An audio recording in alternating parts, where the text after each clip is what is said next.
I'm Sarah, and this is Serenade Makes. This week, I'm going to show you how I made a top-down two-way camera slider. This is a camera mount that sits on top of your workspace that allows you to move the camera around to show off different parts of your desk. So if that sounds like something you need, then stick around. If it doesn't sound like something you need, please also stick around because I really need the views. Before we get into the materials list or how to put it together, let me tell you exactly what I mean by top-down two-way camera slider, because those are all just words that I put together. So here's a schematic that I drew. Don't judge me, I'm not an artist. But essentially, there are two major components to this contraption. There is the frame that sits on top of the desk, and there is the slider that holds your camera and slides around. Now let's talk dimensions. I'm not going to be giving you specific numbers here because every case is going to be different, and honestly, I don't remember what mine were. I could measure all of these pipes, but it doesn't seem worth it because you're going to have to decide for yourself exactly what dimensions you need. So there are three numbers you will need to write down: the height, the width, and the depth. The height is going to be the legs of your frame. Now, I made my height taller than me when I'm standing at the desk. So I want to be able to lean over my desk and reach for things without hitting my head on the frame. So I made sure that the legs were taller than me when I'm standing.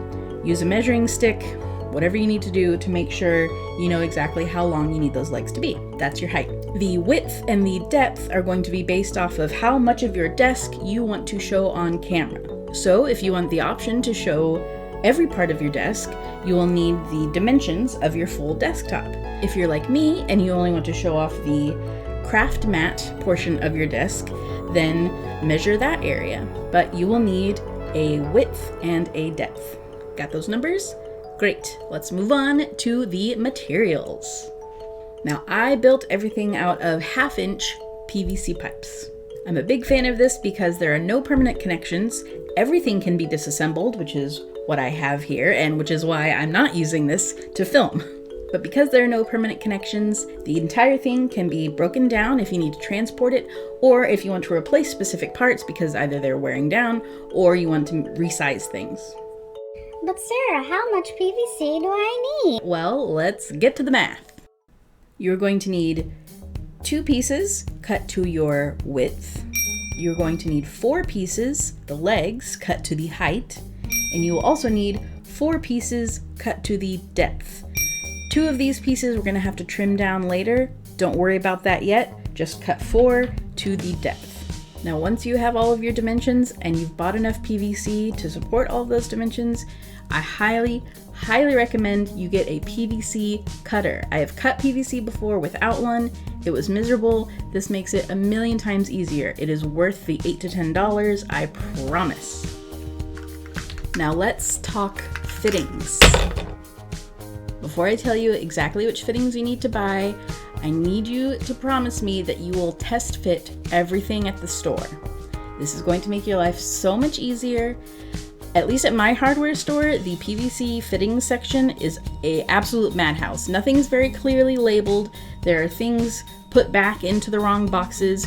You're going to save yourself a lot of trouble and trips to the hardware store if you test everything in the store.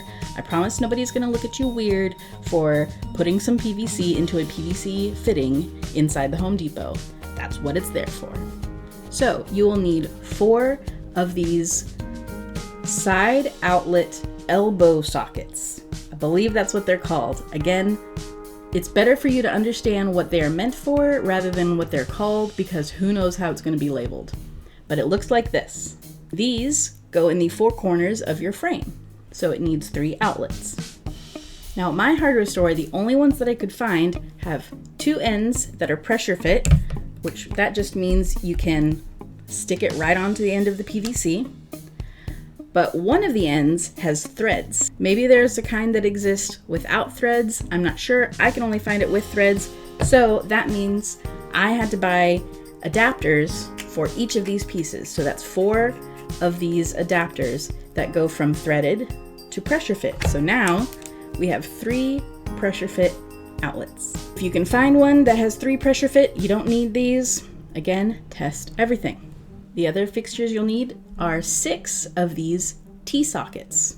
Again, I could only find ones with threads, so I needed to buy adapters for those as well. These T-sockets are 3/4 inch rather than 1/2 inch, and that is because these are what the slider uses to slide along the frame.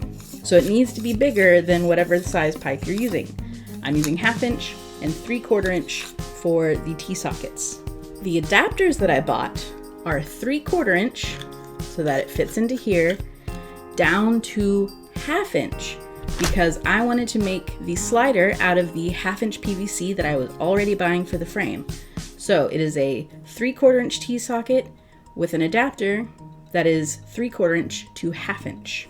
That way your 1/2 inch PVC will fit in there. But your other 1/2 inch PVC will be able to slide along.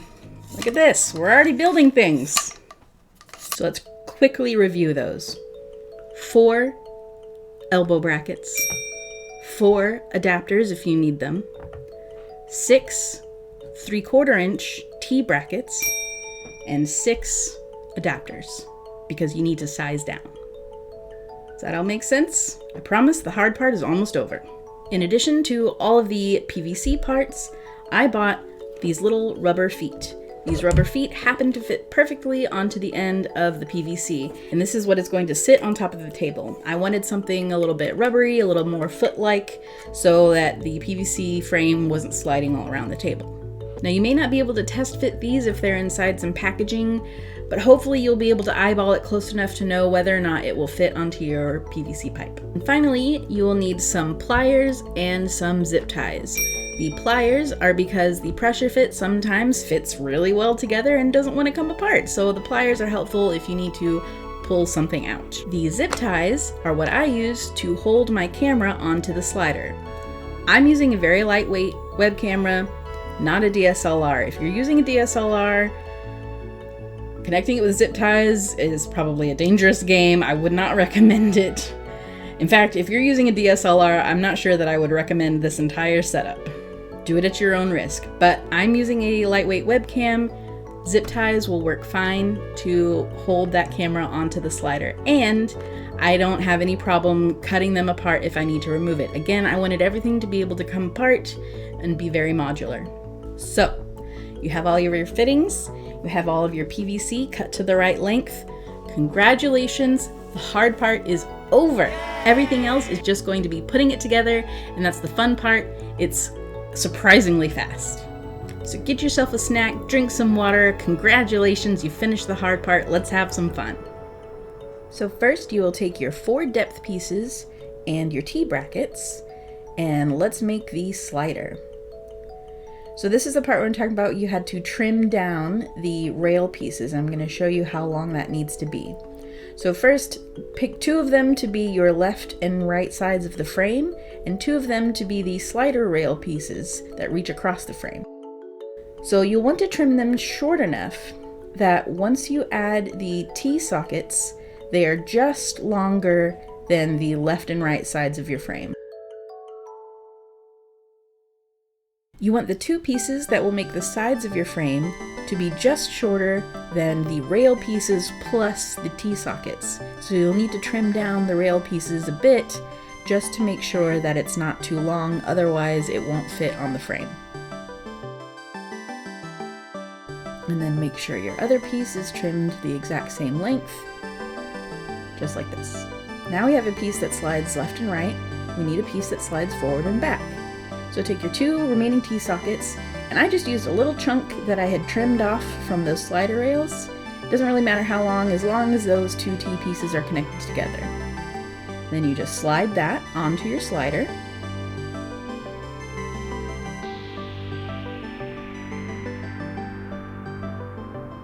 And yay, the slider's done! Now let's make the top of the frame.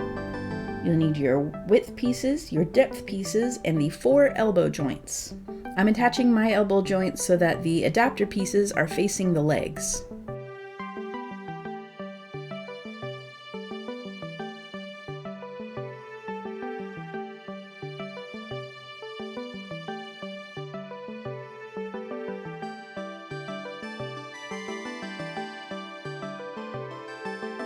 And I almost forgot to put the slider on. Once you put the first side on, add your slider before you add the next side.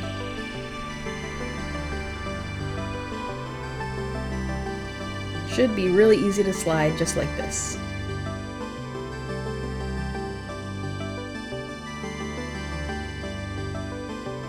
Now it just needs legs.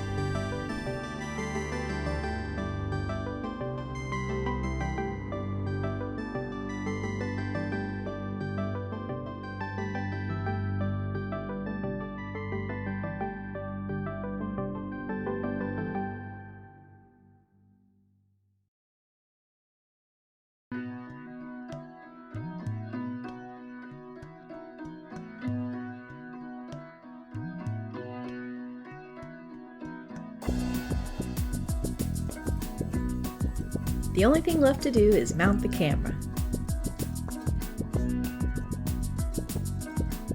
I used one zip tie to loop around the camera and 2 more zip ties through that loop around the PVC. Then just tighten everything up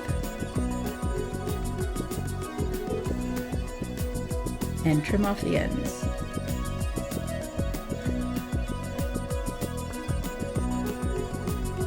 I also used a zip tie for some loose cable management, just to keep the wire out of the way.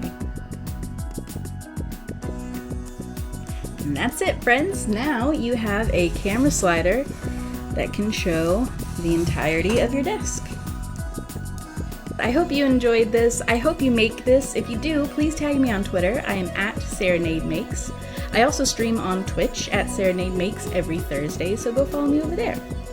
I've been using this for a few weeks now, and my only complaint so far is that it is a little bit wobbly. So if you have any ideas on how to stabilize this, please let me know in the comments.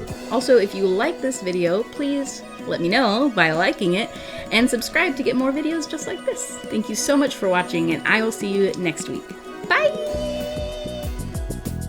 Material list. Let me show you exactly